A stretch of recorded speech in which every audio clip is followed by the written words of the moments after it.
Welcome to the Criminal Behavior Channel. On July 2, 2018 in Moscow City, Christina, Maria, and Angelina Khachaturyan, accordingly, 19, 18 and 17 years old, killed their father, 57 years old Mikhail Khachaturyan, who had been subjecting the girls to cruel violence for years.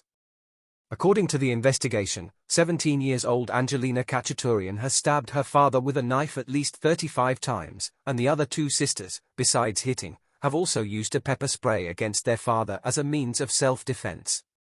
Immediately after the murder, Christina Khachaturyan has called the police and reported about the incident.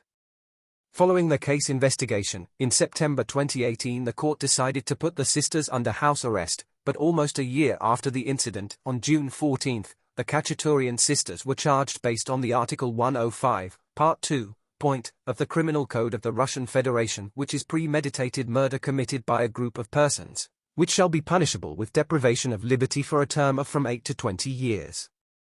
It is unacceptable to accuse the Khachaturyan sisters of such a crime while the testimonies of the witnesses prove that the girls have been regularly exposed to violence by Mikhail Khachaturyan for years. According to the Khachaturyan sisters' testimonies, not only have been they subjected to psychological and physical violence by their father for years, but also to sexual violence, which has been committed periodically and because of which the sisters have even attempted to escape from home. Sergei, the son of the murdered man, also has testified on sexual violence. He has told that once the senior sister had called him and told that the father had forced the youngest sister to take a bath with him.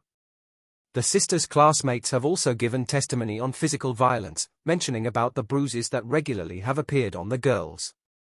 Their neighbors have given similar testimonies as well, stating that they had noticed bruises on the sisters, and had heard screams and yelps from their house.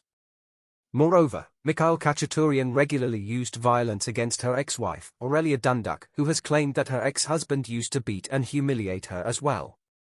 This case clearly demonstrates that the patriarchal system does not value the female's life the way it values the male's life, and hence does not create appropriate conditions or develops additional obstacles and such punishment models that affect women's health and life.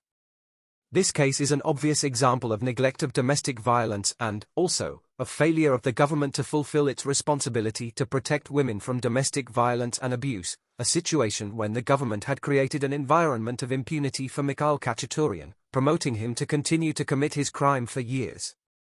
As a result of this, the only way for the girls to protect themselves from violence, to save their own and others' life, health, and rights was to harm the perpetrator of publicly dangerous crimes.